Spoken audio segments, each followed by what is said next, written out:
Quel que soit le domaine, la ville de Boë n'a de cesse d'être en mouvement. Animation, travaux, emploi, solidarité, festivités rythment les semaines.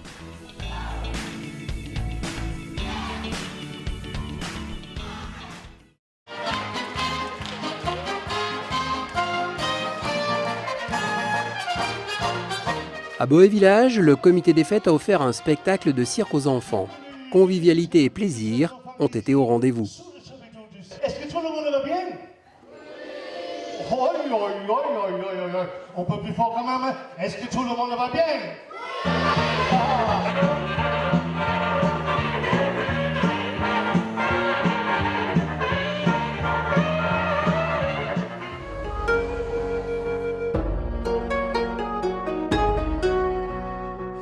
L'espace François Mitterrand a accueilli pour la 7e année consécutive le festival Alliance Japon.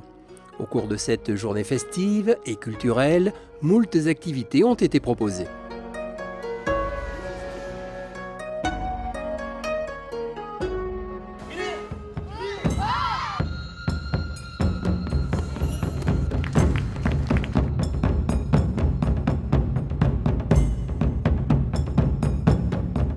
Nous accompagnons les associations au quotidien dans leur démarche et dans leurs souhaits d'animation, puisque chacune, il y a les fêtes, il y a des soirées dansantes, mais aussi les associations participent à nos grands événements.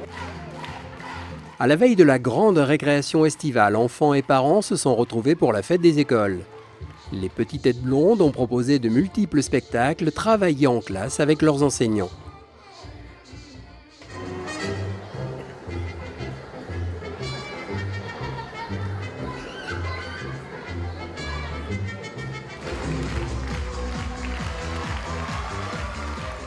On a mis en place l'étape avant que ça ne devienne obligatoire.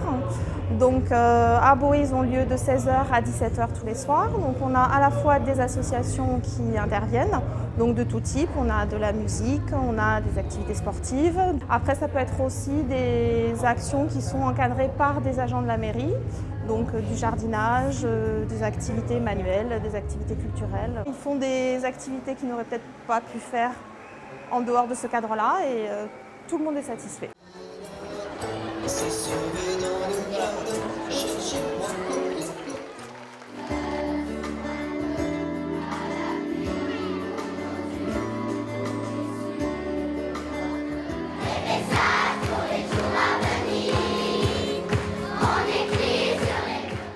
On a eu la reconnaissance école numérique cette année, donc, qui montre effectivement la volonté de la mairie d'équiper toutes les écoles, l'accessibilité du numérique au sein de chaque classe, la dotation de tablettes numériques, de matériel informatique, de tableaux interactifs, voilà, tout ce genre de choses, avec la possibilité pour les enfants de travailler sur ce matériel.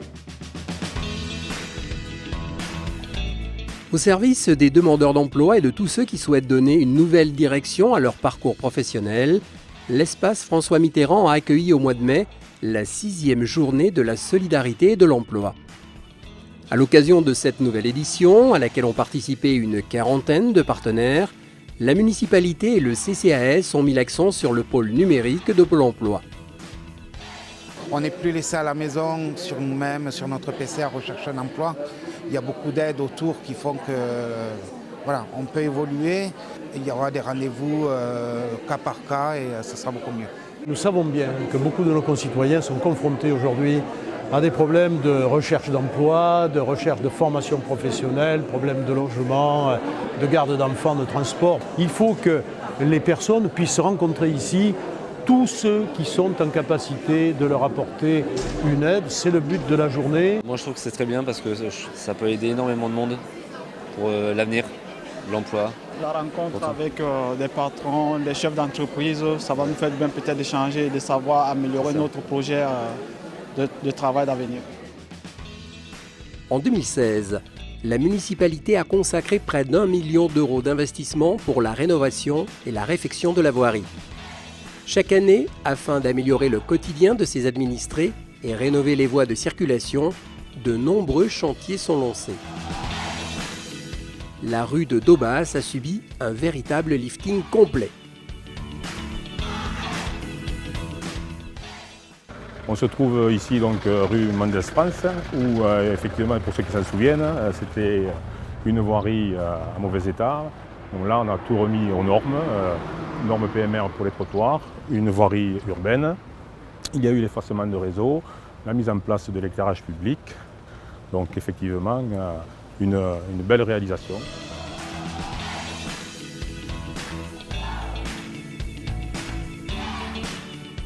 La rue de Montalembert, c'est une continuité des travaux. C'était surtout de pouvoir assurer une liaison piétonne entre la passerelle que nous avons réalisée il y a quelques temps et le parking Montalembert et l'aire de Montalembert.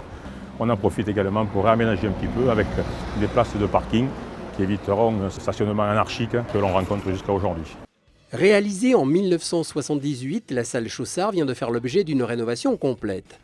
Ainsi, 410 000 € de travaux ont été injectés pour la mise en conformité de cet équipement sportif et notamment pour les éclairages afin de limiter la consommation énergétique. Tout l'éclairage se fait aujourd'hui géré sur cellules, tout l'éclairage se fait à base de LED. L'ensemble de l'équipement des vestiaires chauffage est également sur programmation pour permettre de ne fonctionner que pendant l'utilisation de la salle. Tout est géré et piloté de façon électronique pour permettre l'économie d'énergie à laquelle la municipalité est très sensible. Par ailleurs, la municipalité avait décidé de consulter les Boétiens via son site internet pour le choix de la façade de cette salle. On a présenté 4 maquettes et celle que vous pouvez voir dehors a été celle qui a été choisie par les Boétiens dans le cadre d'une décision participative. Nous en sommes très fiers. Au stade de Cancel, un espace de convivialité de 75 mètres carrés vient de sortir de terre. Cette réalisation a été financée en partenariat avec la Fédération française de football. Toujours au chapitre des travaux, le chantier de l'église est finalisé. Des maîtres artisans sont intervenus en utilisant des méthodes de travail dites douces et non invasives. Dans ce domaine d'activité, on n'est plus sur le caractère artisanal, on est sur le caractère artistique de réalisation.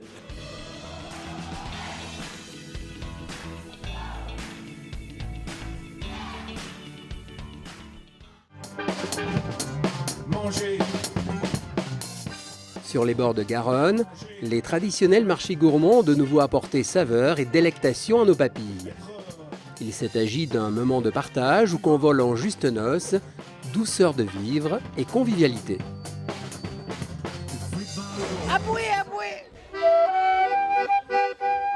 Au cœur de l'été, à l'initiative de la Commission municipale des personnes âgées, c'est dans le cadre du parc Montalembert que s'est tenu le pique-nique des seniors.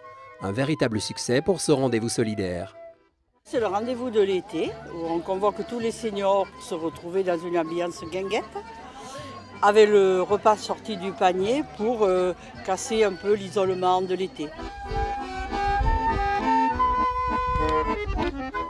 Ah, c'est formidable, il y a le temps qui est extraordinaire, il ne fait pas très chaud, c'est très bien pour un pique-nique. D'abord le pique-nique, le repas de fin d'année. Et après, nous avons le portage des repas, la téléassistance dont je gère moi-même. Après, nous avons les visites à domicile et une permanence de tous les mois. Et sur coup de téléphone, on se déplace tout de suite. C'est vrai que nous avons la chance d'avoir de nombreuses associations, donc, qui soient sportives, culturelles ou sociales.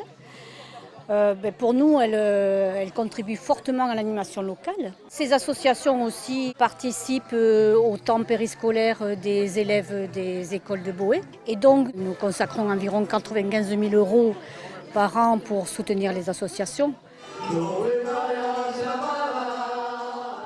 Pour l'ACS, l'Association sportive et culturelle de Boé, l'année a été marquée par la 35e édition de la Jambonnade. Alors merci à toutes les personnes que j'ai contactées qui sont venues, en espérant que vous serez très contents. Merci encore de la part de tous les membres de la SC de Boé. Pour un simple rendez-vous, pour un flirt avec toi. De nombreux bénévoles se sont mobilisés pour l'occasion. Quelques 150 convives sont venus célébrer cet anniversaire.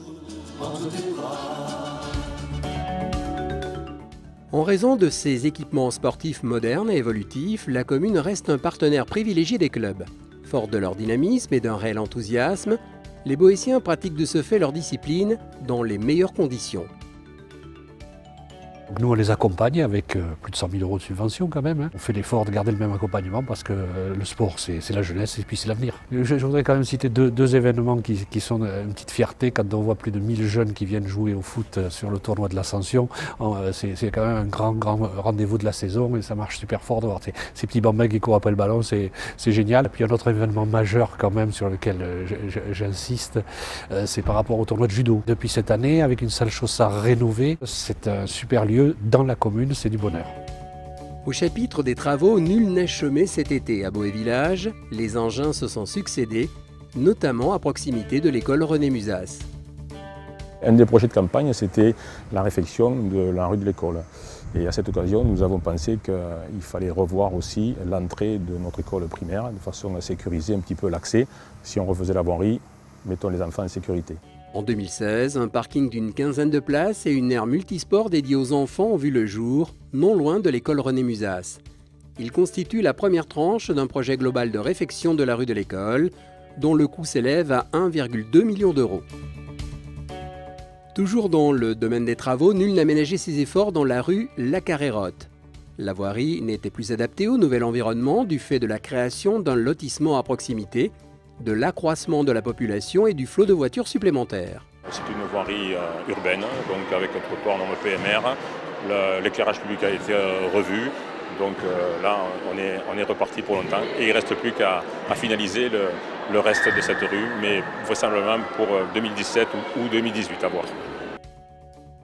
Située à l'entrée de la rue de la Mairie, la maison inoccupée depuis plusieurs années va être démolie début 2017. C'est une maison qui n'était pas exploitable pour réhabilitation. L'idée, c'est de la démolir pour faire un espace plus important pour l'accès à la mairie, plus confortable. Et certainement, quand ça a lieu et place, il y aura un jardin dédié, quelque chose d'un peu sympa pour permettre une occupation avec des bancs pour les Boétiens qui souhaiteraient y venir. Depuis une quinzaine d'années déjà, la ville de Boé mène une politique environnementale des plus responsables. D'ailleurs, la commune a été la première à mettre en place une revalorisation des bouteilles plastiques. Donc la volonté de notre commission, une volonté forte, c'est la diversité. Comme nous le savons aujourd'hui, avec les pesticides, la disparition des insectes pose problème à l'humanité et notamment les abeilles. Nous perdons énormément d'abeilles.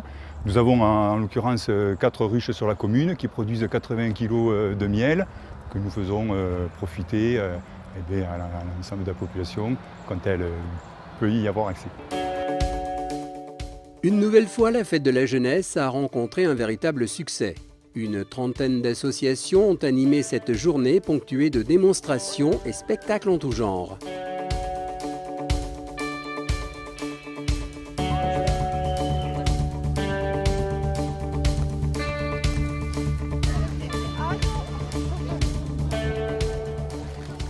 À l'occasion d'une fête comme celle-ci, qui est une fête, vous le voyez bien, avec familiale, familial, oui. C'est vraiment le rendez-vous des jeunes, des familles et des associations, c'est important.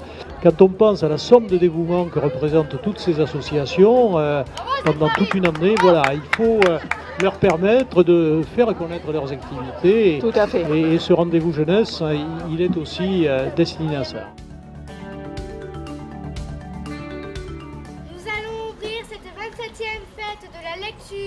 Par une prière et invoquer nos saints patrons. Saint-Émilion, Saint-Marcellin, Saint-Agur.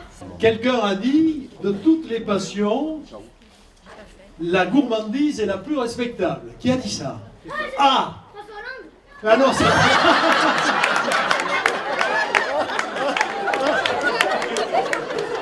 Et non, c'est pas lui.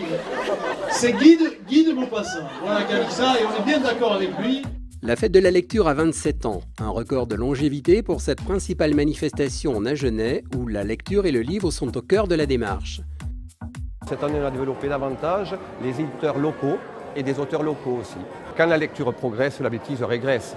Bon, voilà, c'est un slogan que je répète chaque année, mais je crois que c'est vrai. Tous les services municipaux sont associés à cela. Et bien évidemment, ma commission culturelle et animation aussi, puisque c'est une volonté municipale. Ce rendez-vous est d'abord axé sur un salon réunissant des auteurs illustrateurs, libraires et d'actions scolaires effectuées en amont. En 2016, le prix littéraire boétien a été attribué à l'auteure bretonne Marie Diaz pour son ouvrage intitulé « Le Prince Dragon ». Je trouve que c'est une belle fête, on sent qu'il y a une vraie dynamique, on sent que les élèves sont très bien préparés, ils ont lu les livres, ils sont impatients de nous rencontrer, ils sont curieux. La salle est très belle aussi, enfin, tout est bien décoré, il y a une intention forte derrière, on sent.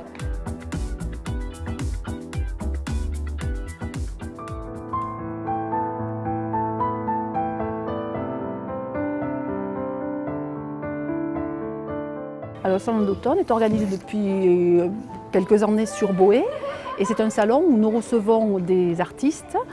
Cette année, nous avons reçu donc un peintre et une dame qui fait de la sculpture sur métal. Voilà. Et le thème que ces jeunes femmes avaient choisi, c'était un hommage à la femme.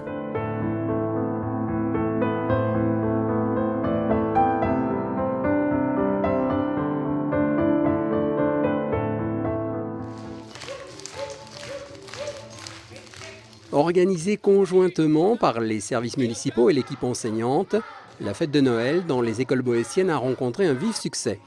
Enfants des écoles maternelles et primaires de la ville de Boé et parents ont pu assister au spectacle Noémie et le mystère de la chrysalide et Dans le secret de Noël, présenté à l'espace culturel François Mitterrand.